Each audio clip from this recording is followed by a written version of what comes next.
the Iola Public Library, so you'll be seeing a lot of examples from my Iola board and at my Iola budget. So we're going to be talking today about budgets, all things budget related. Ooh.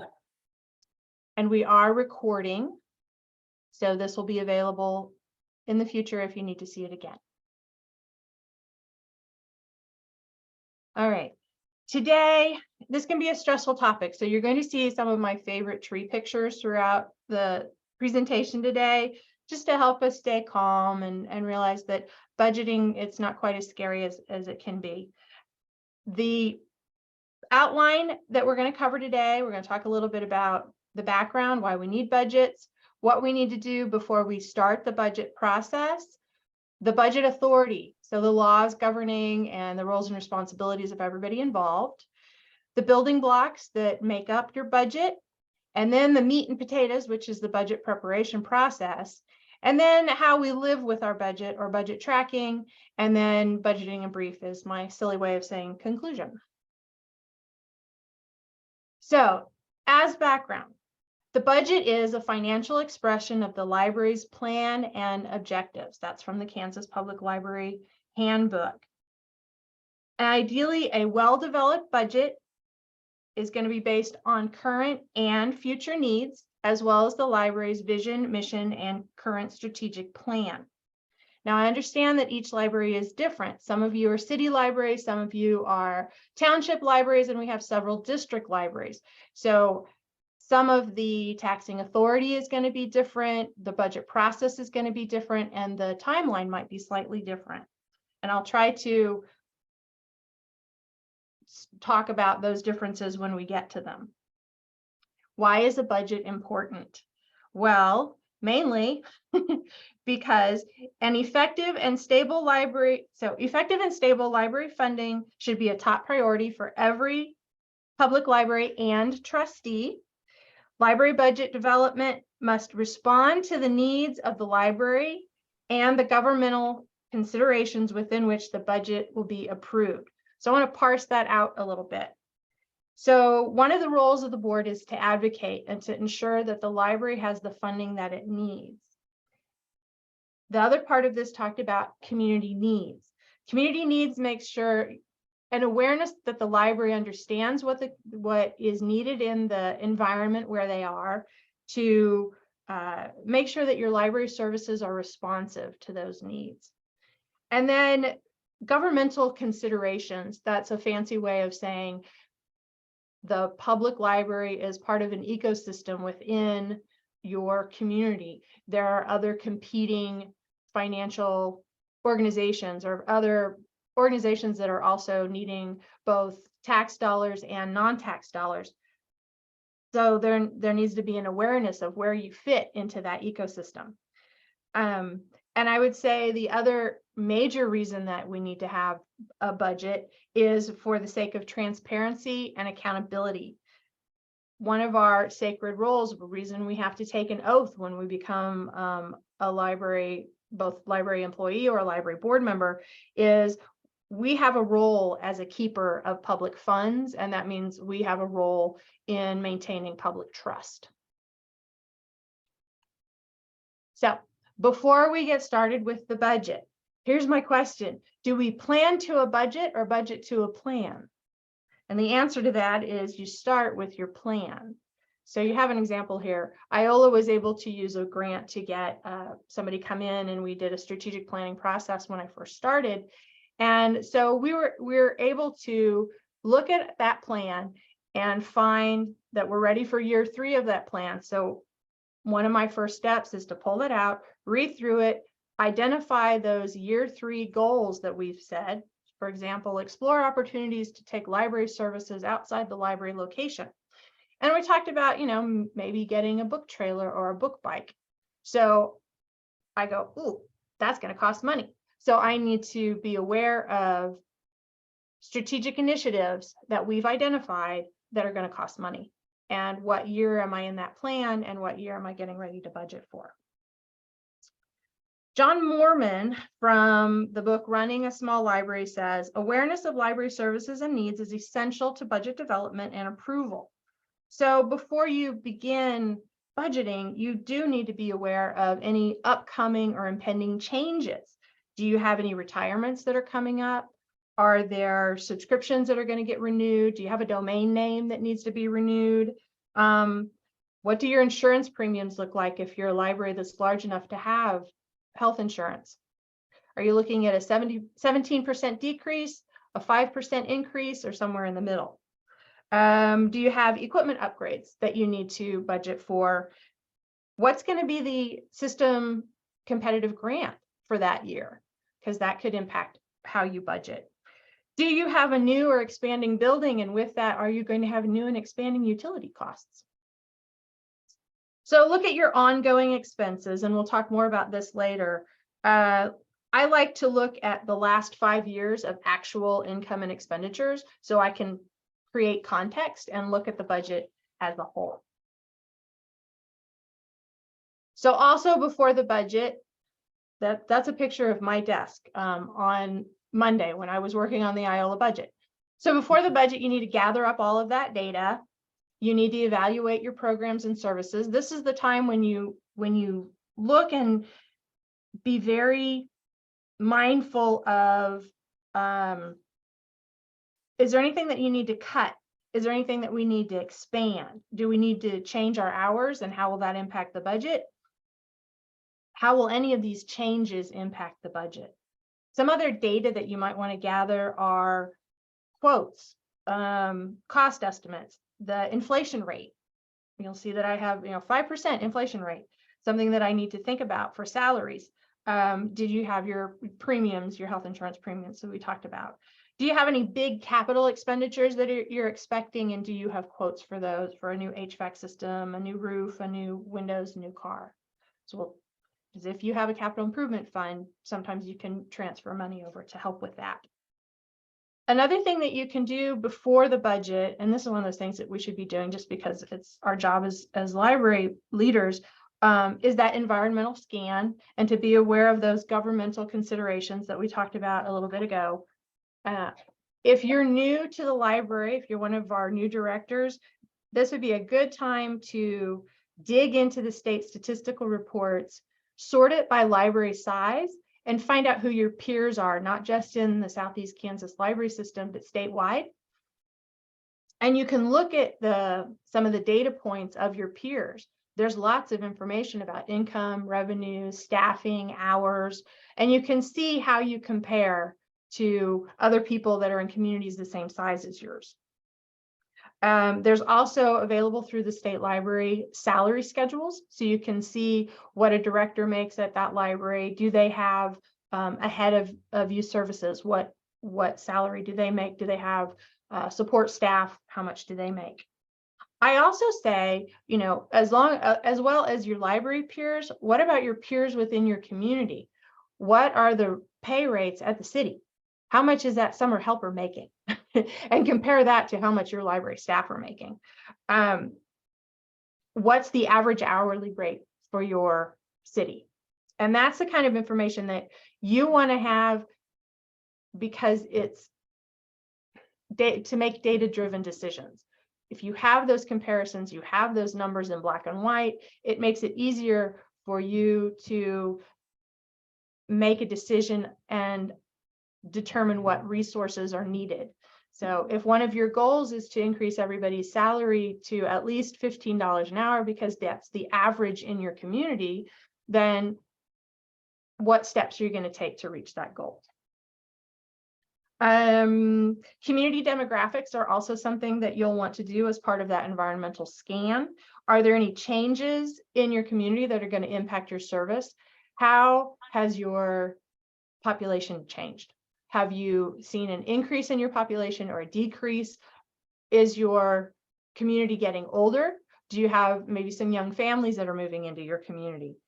Are there any other demographic shifts that would impact library services? Do you need to spend more money on large print? Large print costs more. Do you need to spend more time doing programming because you have young families and they want story time? The other part is having that political understanding of where the library is or what role the library plays in your community. The Kansas Library Handbook reminds us library service is only one of many services provided by the municipal government. We need to be realistic and we need to be aware of where we fit into that ecosystem. What are the other major projects that are going on in your city? For example, here in Iola, they are obsessed with repaving Highway 54. And they don't want to just repave it. They want to dig down deep and start from, bedrock up. That's going to be major and it's going to cost tons of money. Does that mean that now's the time for us to go to the city and say, hey, we want to increase our mill rate? Probably not. We need to figure out where we fit. Community development block grants, which can be administered by your city, are also one of those things. Where do you fit? When is it the library's turn to go to the city and say, hey, we want a block grant for a new building or a new roof or a new HVAC or whatever? And that means you have to communicate with your city. Know the city's timeline for their budget and when they want information about your budget, and know what expectations your city has for you and your board. Do they want the board to come to a city council meeting and present the budget? Does the township want to hear from the board president, the board treasurer, and the library director so that they can ask you questions? Do they want a written narrative? They don't care. They give us the number. Tell us how much tax money you need us to levy, and that's all we want. Or do they want a copy of the library's full budget so they can see both tax funds and not non-tax funds? And we're going to get into all of this in much more detail. The purpose of budgeting, just to reiterate, is to identify goals and determine what's needed to meet those goals. And a final reminder to libraries this Trustee Core Skills 3 is a PDF I found through the state library, and it's only 4 pages long, but man, is it packed full of great information. So I have that as a resource for everybody later. But they say a good library is always fiscally hungry. The library's goals should always exceed the capabilities of the library budget. If a gift or windfall becomes available, the director and the board should know how the library needs to spend it. I just thought that was so impactful. Sometimes we get into a mindset of, please, can I have some more? Oliver from Oliver Twist. We need to know that we're one bequest away from that windfall. It takes one person who loves the library, one patron that you impacted to leave you their estate. And you as a board need to be aware of that and know that there's always more you can do. So Eureka can attest to this, and we'll talk more about that. That's a tickler. So now we're going to shift. We've gathered our information. We know where we fit. Now, who does what? And how come public libraries can raise taxes and have a tax-supported library? Well, that's budget authority. The governing body, which is going to be the city or township or district library board, if you're a district library, that's the governing body. The other people that are involved is, of course, the library board, so the trustees and the library director. Well, who does what? The board helps determine the mission, the vision, the goals, the objectives. That's the strategic planning part of it.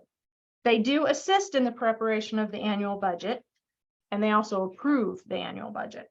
They have to approve that final, and it has to be done in an open meeting. It needs to be in your minutes.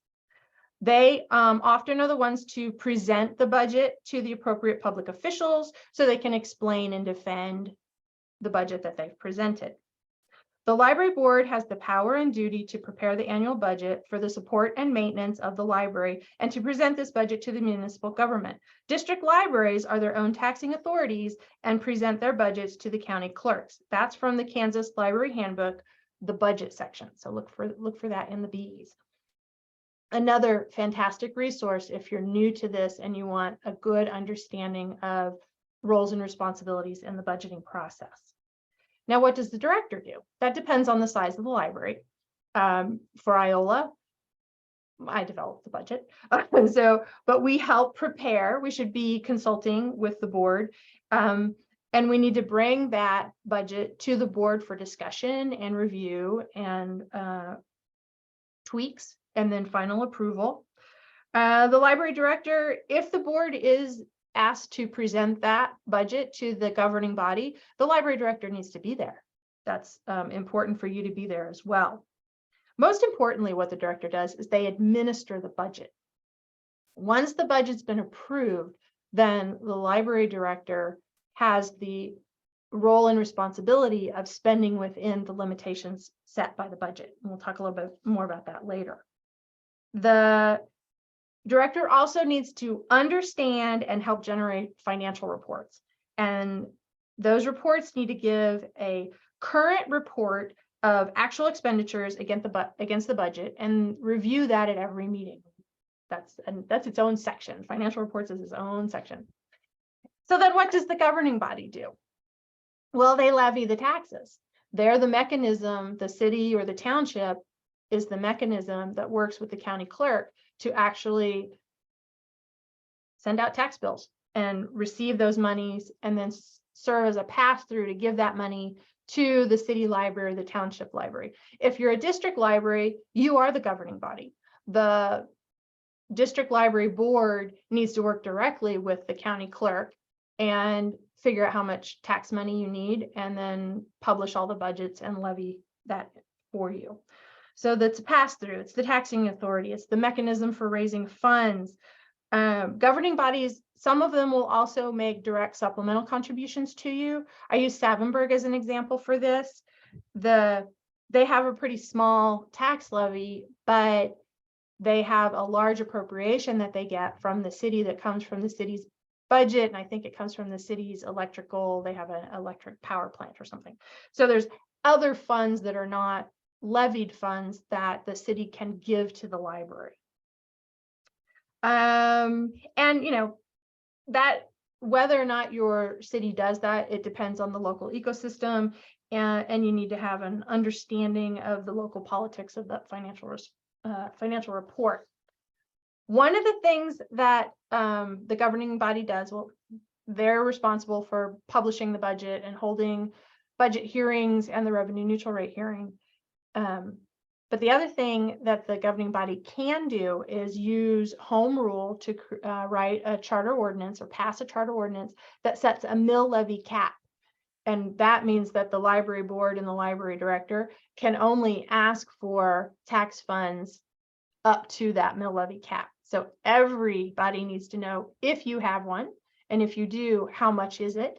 And don't despair if you keep hitting that cap. There are options to overcome that. And I have an example. All right.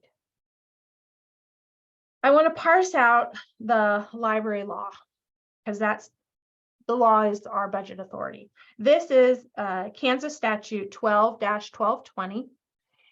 It's long and it's in libraryese, legalese, I guess. So this law says that the municipality or the governing body shall annually levy a tax for the maintenance of the library in such sum as the library board shall determine, not the city, not the township, the library board shall determine within the limitations fixed by law, and that tax shall be levied and collected just like any other tax of the municipality and kept in a separate fund to be known as the library fund. That word shall is important. The library board has the authority and responsibility to determine the tax money needed to run the library. Nobody else, the library board. Those limitations fixed by law, that's the home rule charter ordinance that they can create. They can establish that maximum mill levy, and that's just for city libraries. District libraries don't have home rule charter ordinances, and neither do township libraries. So what happens if you hit that mill levy cap? Well, you can try to win ongoing support with effective political maneuvering. You need to market, you need to share the library plans. That's where you go back and you use all of that data that you gathered, that demographic data, that peer library data, that salary data, to show that the library needs more money and show the strategic plan. what the library plans to do with that more money, and the accomplishments. How far has the library made it within the limitations that maybe they set 20 years ago, or 15 years ago, or 10 years ago? How have things changed since then? And know that you can negotiate for a higher mill levy. And, you know, you need to, again, be aware of that ecosystem that you're in. Is the timing good? Do you have a good rapport with your city manager? Do you have community support? And if you do, then you can be like Eureka and increase that. They got theirs raised from 6 to 8 yesterday. So we're super excited. There are several attorney general's opinions about this particular law that help explain it, test it, give guidance on how it can be used. And one of the main ones is this Attorney General's opinion 9735 that says that library fund needs to be kept separate. Second half of that law, there can be no commingling, or there should be no commingling with municipal funds. Laura DeBon used to always say this: you can't use library funds to buy a fire truck. That's your city's general fund. That needs to be kept separate from library fund.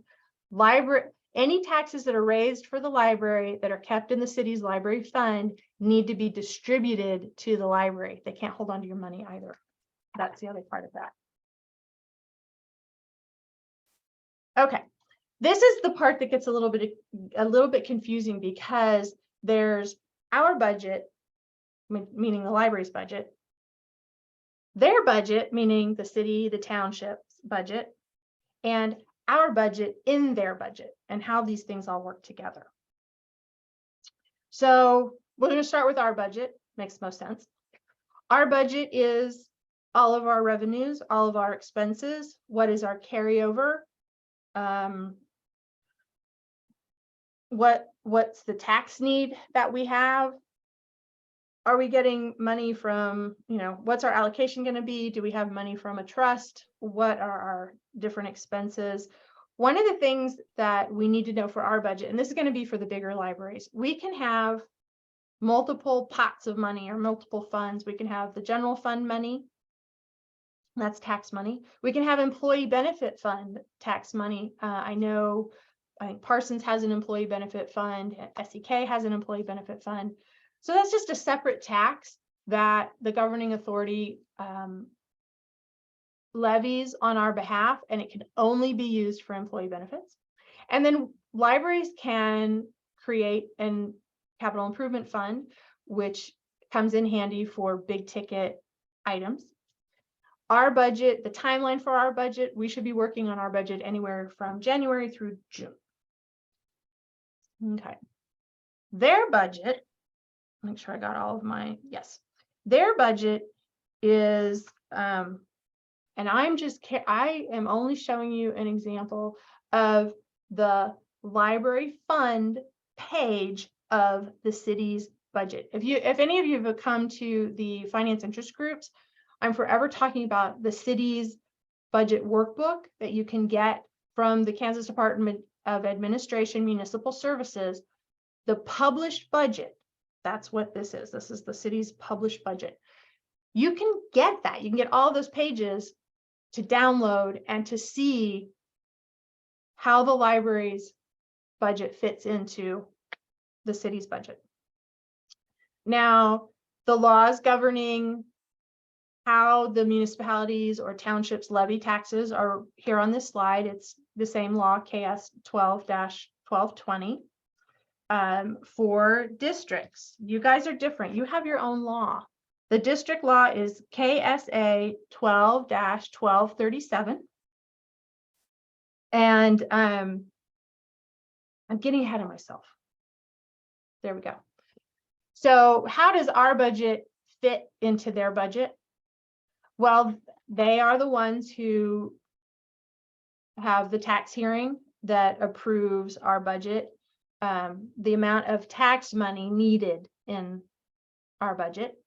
So the certificate that I'm showing you is what you would see in the paper. And I've highlighted or drawn a box around the library's portion of the city's budget. So this tells me a couple of things. So in 2023, we are going to be getting property taxes, ad valorem taxes of $218,000.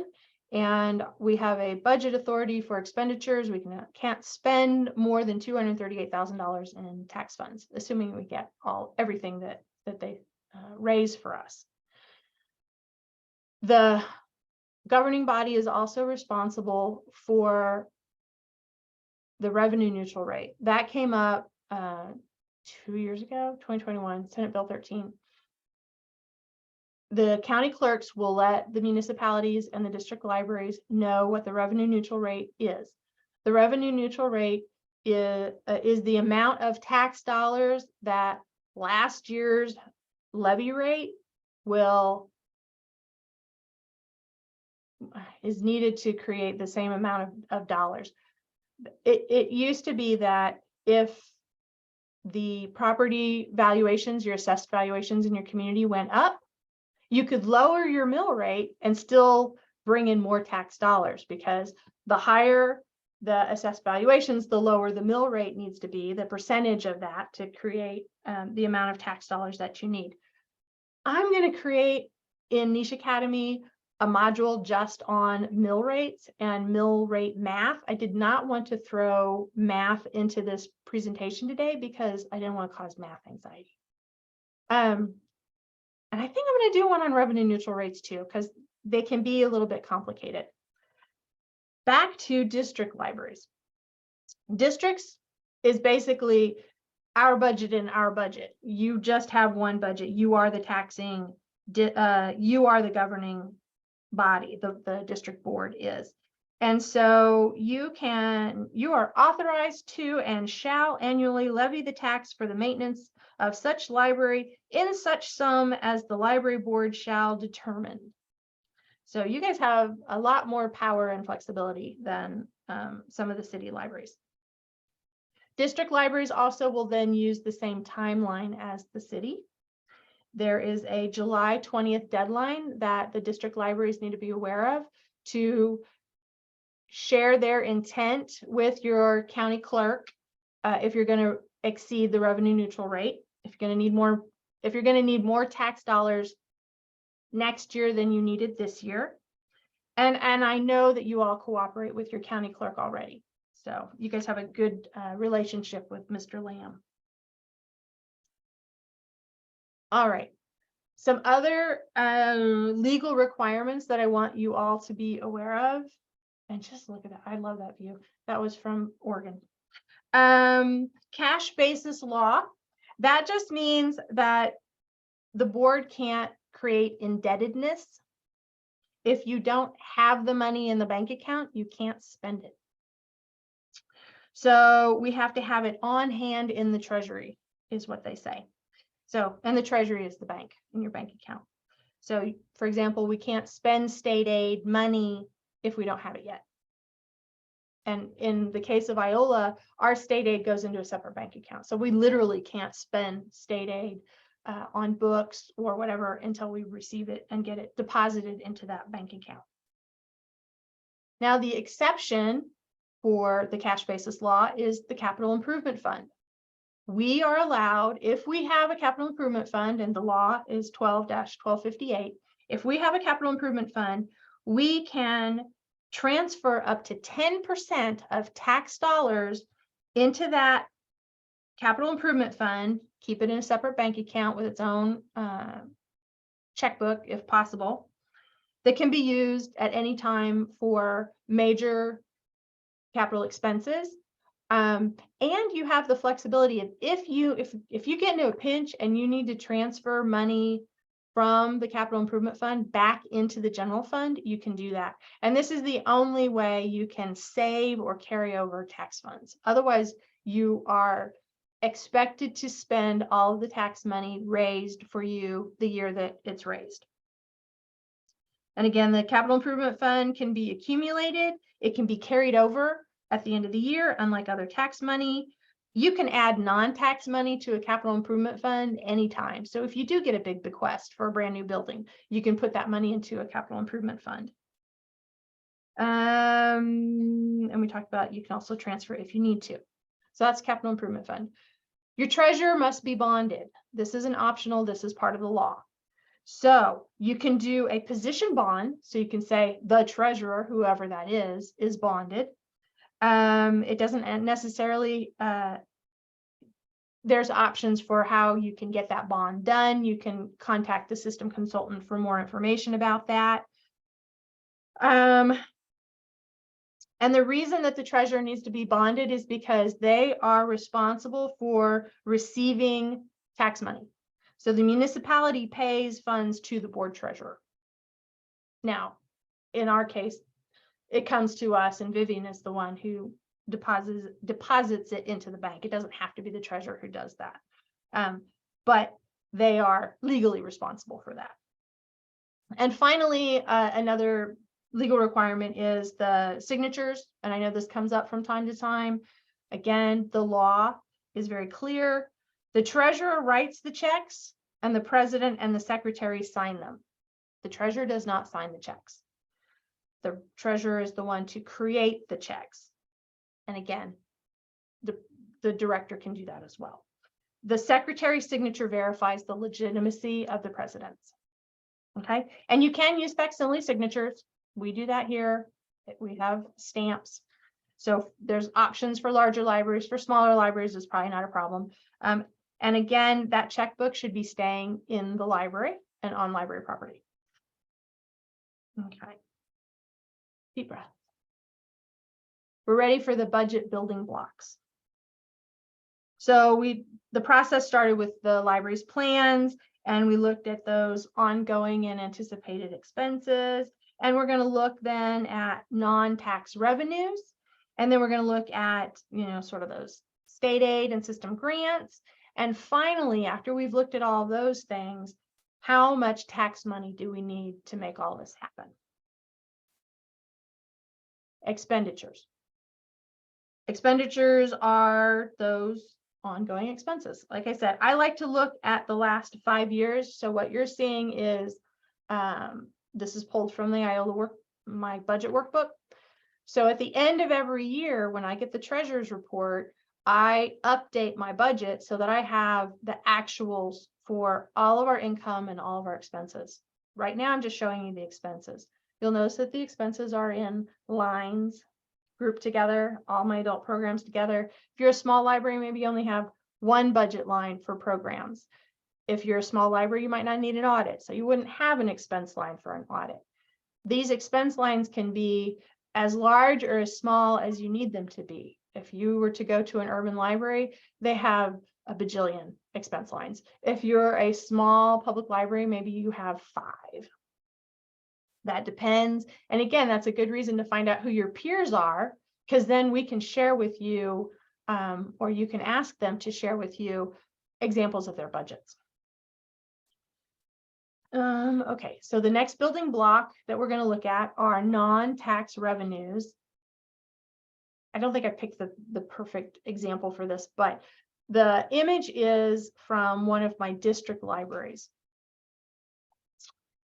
For public libraries that are not districts, our non-tax revenues are the things that are outlined in blue: fines, fees, interest, endowments or endowment contributions, any memorials or donations that we think we're going to get, or we're pretty sure we're going to get. It's like the average for the last 5 years, we received $250 a year in donations. Then that's probably a pretty good bet that you can put that into your budget as an anticipated income.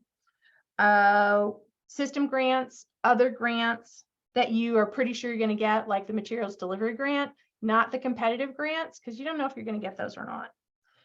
And other anticipated contributions from the community or community fundraising.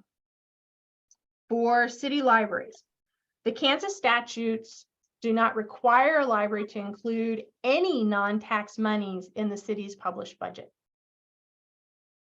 So that can be confusing at times, and we've had to work with libraries in the past because the city only cares about how much tax money you need. So it's nice to have some of this information, but you really don't want it on the published budget for a city or township library because it can impact or reduce the amount of tax money that you get. District libraries are different because they are their own taxing authority, so they do need to include some of those non-tax incomes. And yeah, why not share it? There's a risk that outside funds could be used to reduce public support, and that could jeopardize both your state aid, and if you don't get state aid, you don't get your allocation. So that could also negatively impact your system grants. If on your internal budget, so on the library's budget, you need to be very, very clear. Tax money versus non-tax money. Differentiate between those. So the next building block, we looked at the expenditures, we've looked at see what kind of non-tax income we're going to get, including state grant and aid and allocation. I want to talk a little bit more about these. State aid or state grant and aid is also created by statute, and it's meant to provide funding that would supplement the budgets of local public libraries. Supplement, and we know state aid is tiny, so it really is supplemental. In the Kansas Library Handbook, on the section state aid, there's more information about this. What I'm showing you in the image is the worksheet. And if you've not seen this before, talk to us. We can show you where this is. This is from your city or township's budget workbook. They have to fill this out. And with the district libraries, we worked with David to get him to use the correct workbook. So he has this as well. So you can create your budget, or they create the budget, and it pulls out information about the current year's taxes and the proposed year's taxes to make sure that, one, you're maintaining local financial effort, meaning your governing body is asking for at least $1 more in tax funds. The second test is the levy rate. Has the levy rate gone down or gone up? So maybe and that's with the assessed valuation where that can fluctuate. So this is the example from Iola. We did receive, and totally did not expect to get this extra money, but we did receive significantly more tax money because the assessed valuations in the community went up. But our mill rate levy went down because those assessed valuations went up.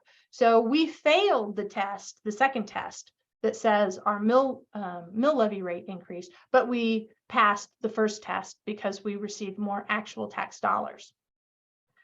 To get state aid, you have to complete the annual statistics. You do also need to fill out that state aid report. How did you use it? It has limitations on use that are the same for allocation. It's not for construction, repair, or debt reduction. And again, maintenance of that tax income is necessary because you could jeopardize state aid. And if you jeopardize state aid, you could lose allocation. So an allocation, I'm also going to I'm going to argue, allocation is also supplemental. The majority of the library's budget should not be coming from SEKLS. It should be coming from your local community. So yeah, and we have the same limitations as state aid.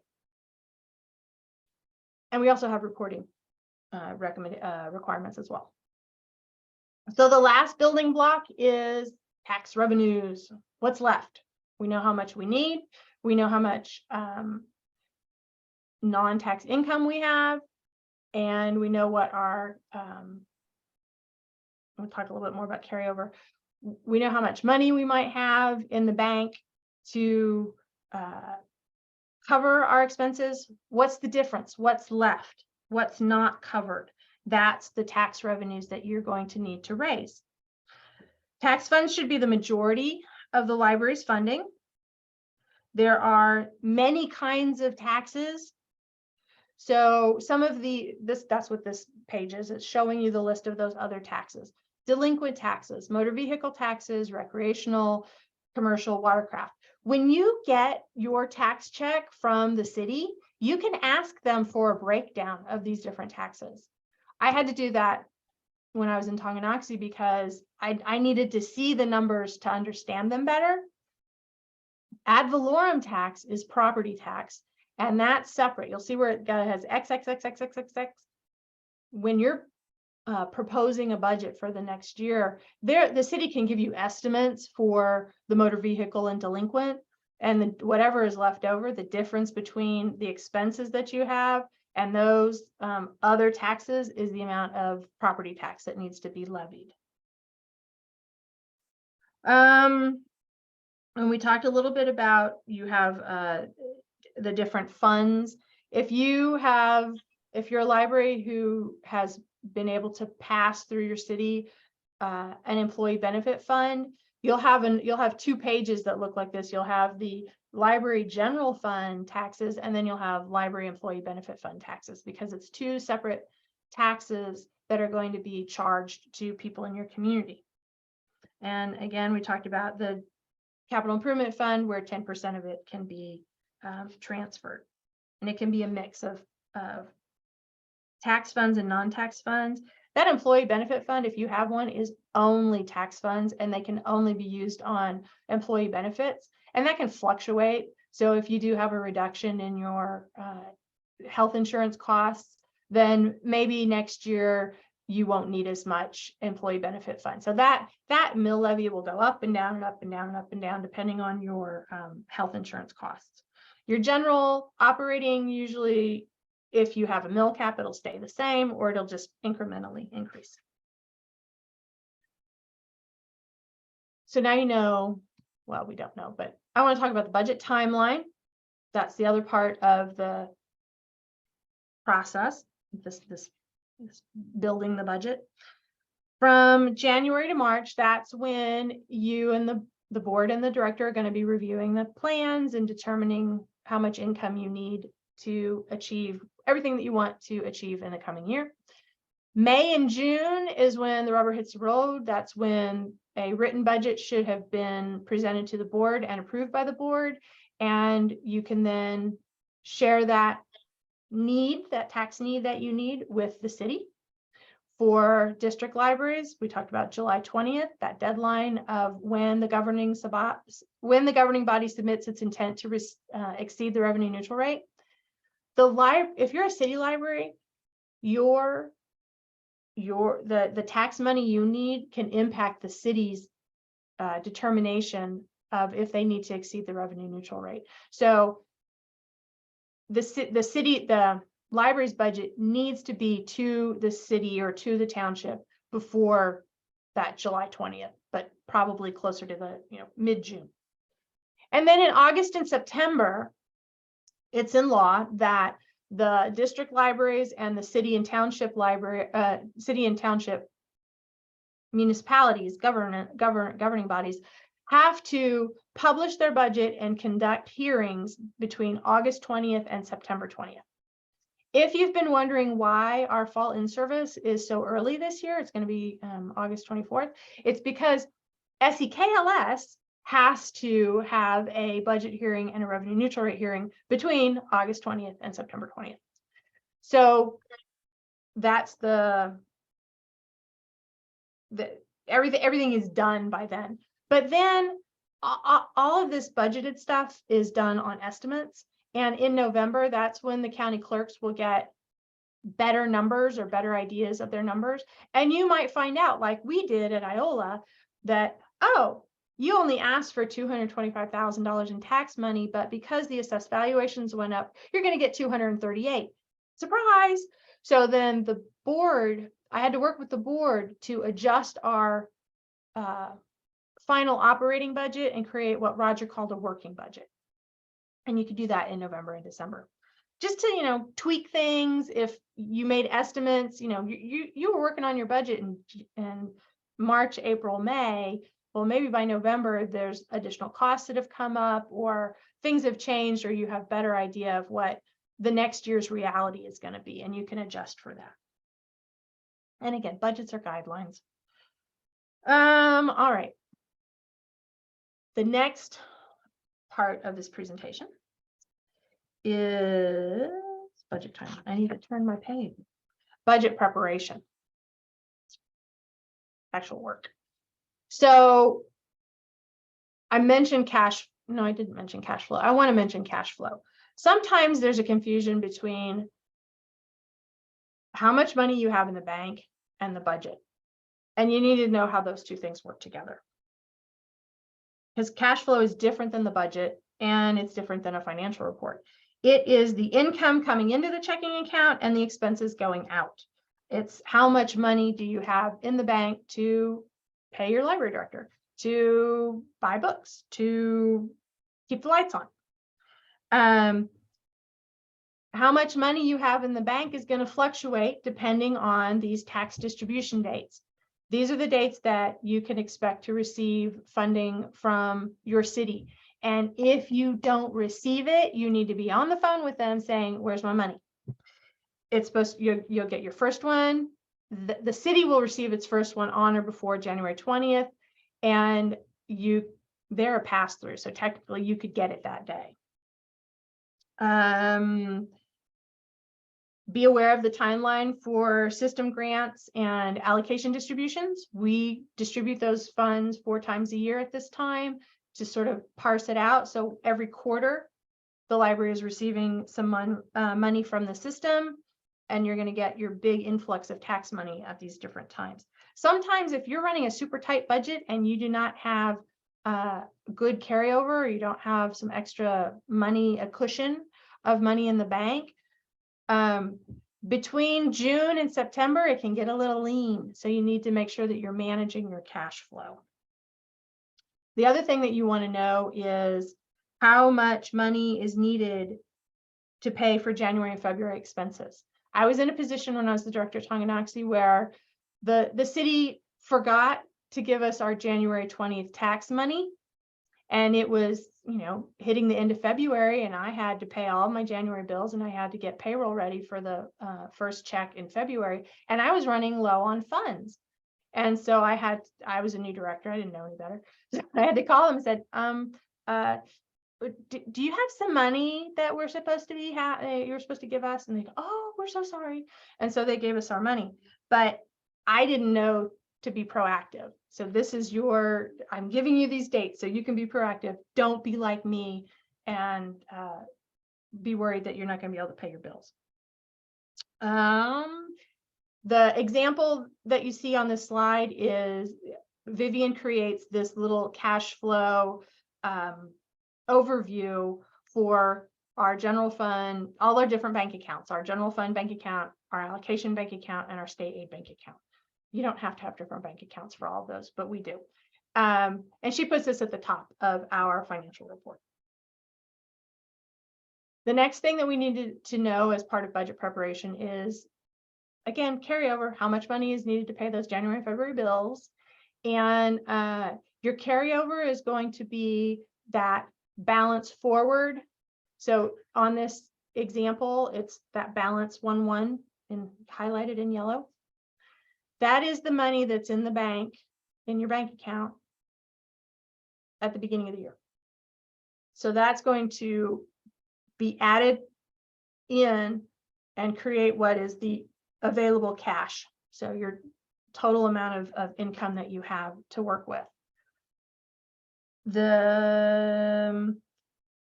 If you have excess carryover, and I know during COVID, a lot of us did because we weren't open as much. Maybe we had vacancies that we didn't fill. We weren't spending our programming budget because we couldn't have programming. And so that meant that we ended the year with a bigger amount of money in the checking account than we really wanted to or needed. So if you have a capital improvement fund, if your library has one, then you can transfer up to 10%. Remember, up to 10% of those tax funds. So that capital improvement fund transfer is a way to manage any kind of excess carryover that you have. Carryover, again, should not be tax funds. You should technically spend all of your tax money first. And the way you estimate your carryover, so that's the math. You'll notice down here, carryover from 2021 was 49,000. So we're starting 2022 with 49,000. And then all of our income, all of our expenses, and the difference between those is 55,692. I carried over even more. Oops, that was my first year. So then 2023 budget, there's the carryover, there's our estimated income, our estimated expenses, and what I anticipate our carryover will be. My working budget is the same, but so then my carryover for 2024 is going to be, anywhere between 52,000 and 54,000. And it could be that the board is going to decide that we need to spend more of that down. That's an option. The other part of budget preparation is the budget, the operating budget. So this is an example of a line item budget, meaning that instead of organizing these costs by program or, it's just, here's the line item.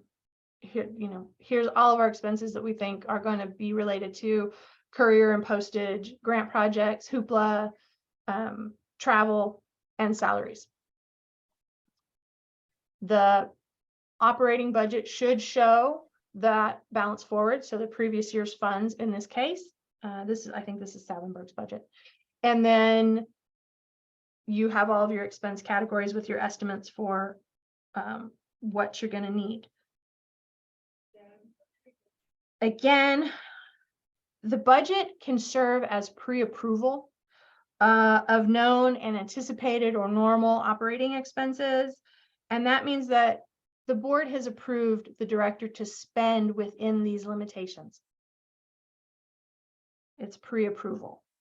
The line item budget shows different lines for taxes, SEK, expenses, copies, endowments. We've talked about some of those.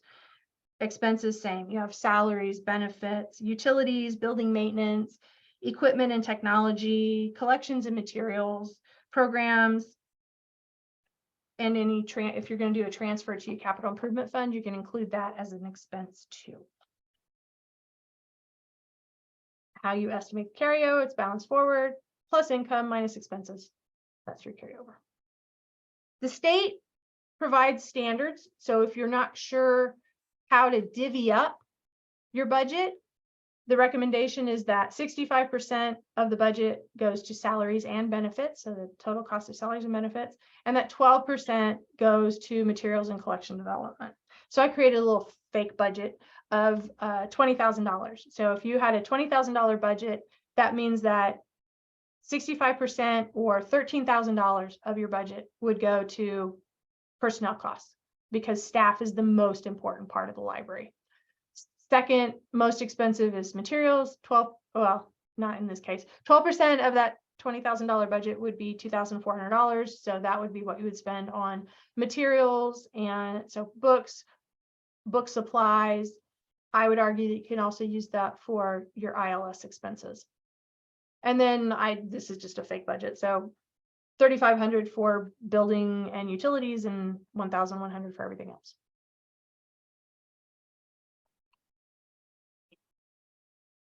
So we've prepared our budget. It's done, it's ready. We can approve it. We have our income, we have our expenses. We know what our carryover is. We know what our tax need is. So the last or next to the last step of that process is budget tracking, which is financial reports. Budget preparation should reflect the current projects and ongoing priorities of the library. That's part of that core skill 3. It is a continuous process. You create your budget. You receive the various incomes, you track them, you spend, you track it, you adjust throughout the year depending on what happens, and you evaluate. And to do that, you need data. And that data should be in the form of a financial report. So financial reports, we talk about these a lot in the financial interest groups as well. This is an essential tool that compares actual income and expenses against the budget. So again, this is Iola's. This is Vivian puts this together for us. It's more than just a list of bills. And it's more than just how much money is in the checking account. It makes you categorize how you're spending that money versus how much you budgeted for that expense or for that income. It answers the question, what line item was used to pay that bill, and you want to try to be consistent with that year after year, and how much is left in that line item. How close am I to busting my budget? How close am I to overreaching? You know, am I spending too much on materials and I need to cut back? Am I not spending enough on programs? We said that that's a priority. It's in the budget, so I need to spend that. It includes income and expense for the month, plus the year to date. So as you can see, here's what we received and spent in February. Here's how much we've received and spent in January and February, and then what the budget was. And I mentioned working budget. So at the end of the year, we tweak the approved budget to create the working budget. So the working budget. And then what's the percentage? That's the way we set ours up. What percentage has been spent? So if it's June, that's halfway through the year, these percentages for things that you pay monthly should be 50. So your utilities should be, by June, you should have spent half of your budget. If it's higher or lower, if it's higher, you need to find out why. If it's lower, don't worry so much. It's always better if it's lower. But you also need to know when expenses come due. Because it could be that, for example, state aid, state aid is 0, 0, 0. You haven't received any state aid. Well, we're not going to get it in the bank until March. So that's why. Having a good financial report, it helps the board keep track. So it helps with oversight. Again, it allows the director to make those spending decisions within the constraints or the limits created by the budget. I think it also demonstrates accountability, transparency, and thoughtful use of public funds. It's a way for your, if you have somebody that's thinking about becoming a trustee, you can share with them financial reports. It's public knowledge. You can share those financial reports and they can go, oh, yeah, you guys spend my money wisely, because it's their money, they're taxpayers. I would, for larger libraries especially, I would recommend having a fiscal policy to address those times when something comes up that is outside the budget and how to spend that. So if something catastrophic happens, you have something that breaks, or you have an opportunity to buy a new copy machine and it's like, oh, this is too good to pass up. Do you have a policy to address when the director needs to bring that to the board? In my opinion, the director does not need to ask the board for money to buy toilet paper. That's a pre-approved expense in the budget. But if the HVAC unit fails, then what's going to be the policy? What does the board want to happen to get quotes to replace that major expense? The Lawrence Public Library has a really good fiscal policy that I would recommend, and we can pull some more of those together if anybody is interested.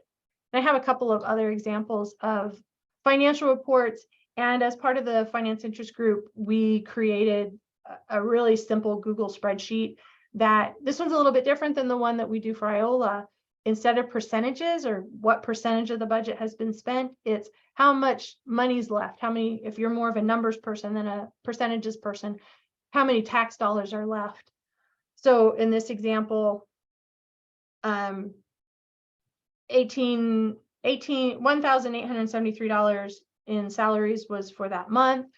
The year to date was 11,000. The budget is 22,000. This must be June, because you have about half of that left.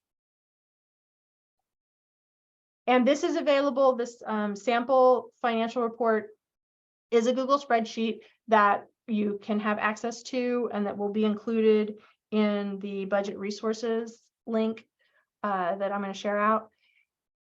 So you can make a copy and download it to Excel if you're more familiar or more comfortable with Excel, or create a copy for yourself.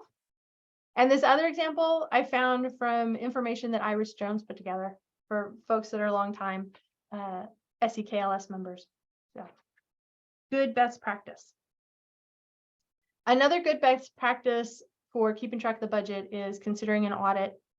The requirements for who should get an audit, if you have a budget over 500,000, you have to have one. If you're between $275,000 and $500,000, you should have an audit or other agreed upon procedures. You need to have a third party coming and looking at your invoices, deposits, expenses, checks, how you're handling public funds. If you are less than $275,000, you do not have to have an audit, but I would highly recommend some sort of independent review, even if it's just from us. If you're asking the SEKLS staff to come and check and see how you're doing things and getting a couple of sample deposits and some sample invoices. Do all of the bills that are paid have receipts to prove that it's a legitimate expense? Do all of the deposits have, maybe copies of the checks that you deposited, or the deposit slip is very clear in all the money that you've received? How is the library accounting for gifts, donations, memorials, grants, some of those expenses that are not even part of the operating budget? They're outside the operating budget. Grant money is outside the operating budget. So that's how audits can just, again, help a library maintain that public trust. So, in conclusion, we've talked about how the budget is a fiscal plan for achieving the library's strategic goals. We've talked about the roles and responsibilities of the governing body, the library board, and the library director. We've talked about some of the budget complexities, our budget, their budget, our budget and their budget, and districts. What's included, what needs to be done, when it needs to be done, who needs to do it. And we've discussed those building blocks and what goes into prepping the budget. And then we discussed living with the budget. So using, having a meaningful financial report that helps you live with that budget month after month. We consider the value of an audit, make sure everything is accounted for correctly. And I want to conclude with, we are public libraries receiving and spending public funds, and we need to do that in a way that promotes public trust. Thank you. And I hope you enjoyed all my tree pictures. The resources for budgets Google Doc is here. We will have that put out for everybody. And I'm hopefully going to work with April to create a niche course, a niche academy course for this. Right now, everything's just in a Google Doc, easy for you to get to. So it is 11:03. I think I did pretty good. I was not sure I was going to do that. But if you would like to stay for question and answer, I'm open to answering any questions that you have. I'm going to have a drink now. Thank you.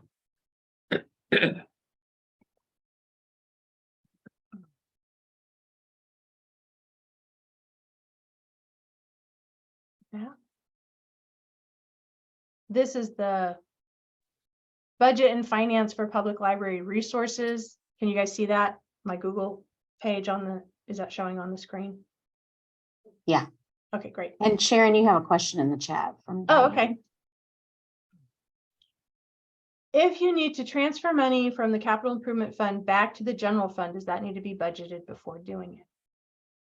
Ideally, so if you have a known capital expense, so you're preparing next year's budget, you know you're going to need, you want to replace the sidewalk or something, and you know that you're going to use capital improvement fund money to do it. If you know in advance, then yes, add to your income portion of your budget a line that says transfer in from capital improvement fund, and put how much money you're going to transfer.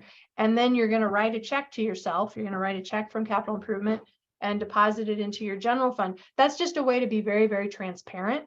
If you don't know if it's an emergency, then you can just do it, because you can spend capital improvement fund money outside the budget. Does that answer your question, Diane? No.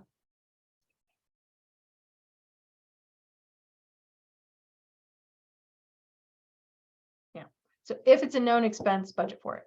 And just because you put a transfer as an expense in your budget, so as you're building your budget, you're like, we're going to put 10% in, and then things happen. And at the end of the year, you can't make a transfer. You can't make a transfer. It doesn't matter. You have that flexibility with the capital improvement fund, which is why I think every library, if you have not established a capital improvement fund, work with us and we can help you do that, because it gives you flexibility. And I think it gives libraries a cushion, because broken things, broken HVAC units and broken water heaters, those unexpected capital expenses can really wallop the budget. Sharon, Yes. let me clarify what you were saying on the capital improvement fund. Of course, if you have a capital improvements expense, you could just spend it out of the capital improvements fund Yes. rather than transferring it. Yes. And It's that's just- not budgeted. Correct. Okay, so are you saying though that like at the end of the year, you're going to be short on operating expenses? You can transfer money from capital improvements to the general to help pay for those type things? You can. And You that, can't that should be budgeted, or it doesn't have to be budgeted? Well, in that case, you can't budget for it. You don't know that you're going to need that money at the end of the year until you're at the end of the year and you're going, oops. You just can't go over your general budget. Well, and you can't exceed, you need to also stay within that, the authorization, the spending authorization. It gets confusing,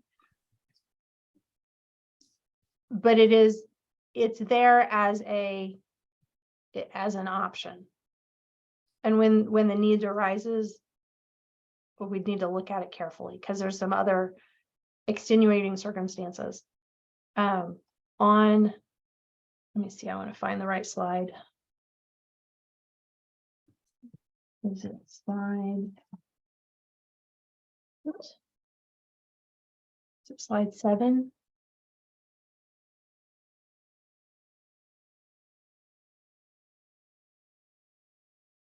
That one. So the published budget has this spending authority for the budget authority for expenditures.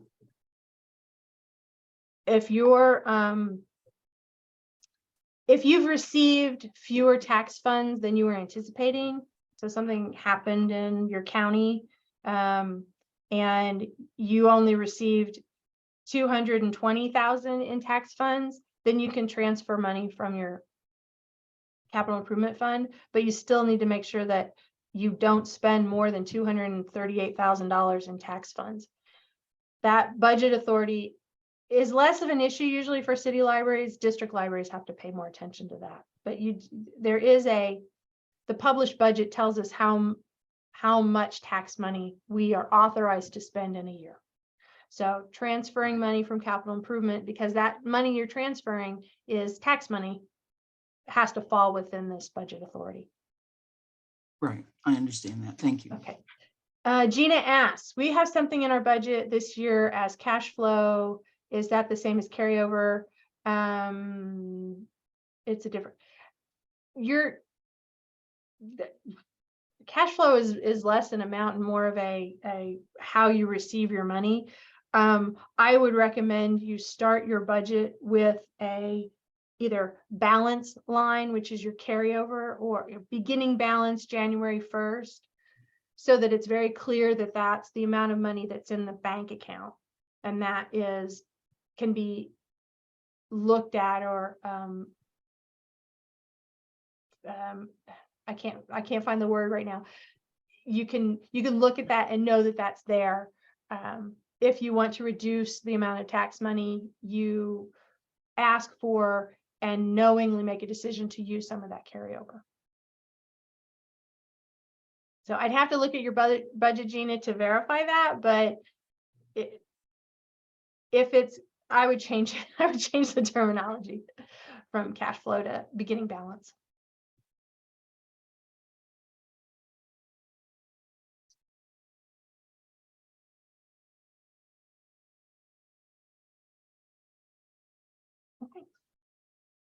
And we are recording this, so it will be posted for everybody to watch.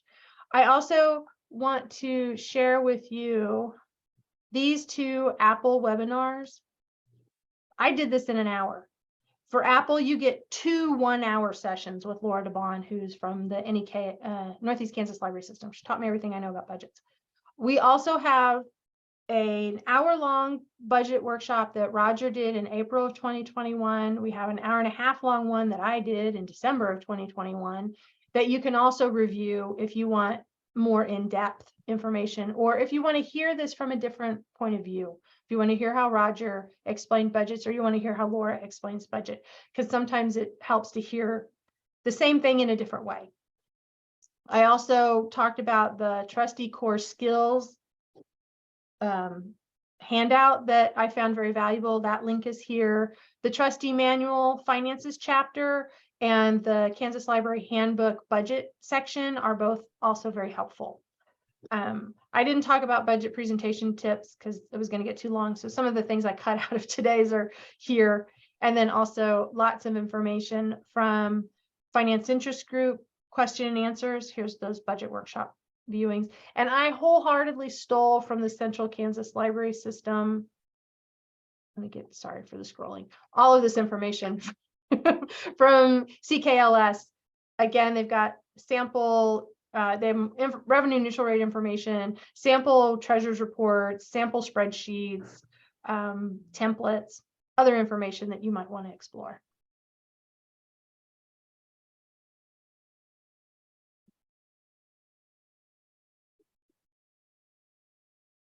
And I hope this made sense. Budgeting can be very, very confusing, especially because there's laws involved and there's multiple people involved and multiple organizations involved, and it can be a lot. But once you get a couple of budgets under your belt, it gets easier with time. Sharon, I don't know if this is like too specific to like my situation or whatever, but I mean, how do I even start preparing a budget when our property values have gone down? Because it might cost us $560,000 to operate the library, but based on property values and our mill levies, we're definitely not going to get that much. So how can I even start thinking about what we might get next year versus what we need and finding that middle ground? Well, and you have a cap, correct? Don't believe so. I can't remember. Because if your assessed valuations are going down, then that means that your mill rate would have to go up to for you to get the same dollars, to get the dollar amount that you need. Okay. But depending on the political climate, that might be a no-go. In that case, you know, think back. Luckily, I got out of libraries in 2009 when the recession hit, and at that time, that's when libraries had to make really hard decisions about: do we cut hours? Do we reduce staff? You know, how if the money's not there, what are we going to do to prioritize services and make sure that we're still doing the best that we can, given the political environment? And the quote about being hungry, it can be motivating to look for other sources. Is that when you start an endowment? Is now the time you start looking for bequests and finding non-tax dollars to help augment? Because some of our little libraries are in little towns, and those little towns are drying up, and you know you can't get money that's not there. So trying to find outside sources might be something that you're going to need to look into. And I'm sorry that you're in that situation. That really, really sucks. Iola got lucky, but hopefully the city of Chanute will realize that they too need more assessed valuations, and we'll start building houses. Thank you. Yeah. And we're here if you guys want, if you want us to look at a draft budget, or when I was first doing my budgets, I was on the phone with the system a lot. They got tired of me. But you just want to make sure that you understand what's going on. Okay, that's why I like to look at context. I never do this year's budget without looking at last year, the year before, the year before that, the year before that, because then I can see if, wow, I really, why is that number so low for salaries? Oh, well, my math is wrong, or I forgot something, or I left something out. So having that context can really help. If you're not math, I don't have a math brain, so any help I can find, I take. All right, well, it's 11:15, so I guess we'll call it good. Thank you very much for your time, and we will share this out once it's been uploaded, and it'll go, it's just a YouTube, so. All right, thank you, and have a great day.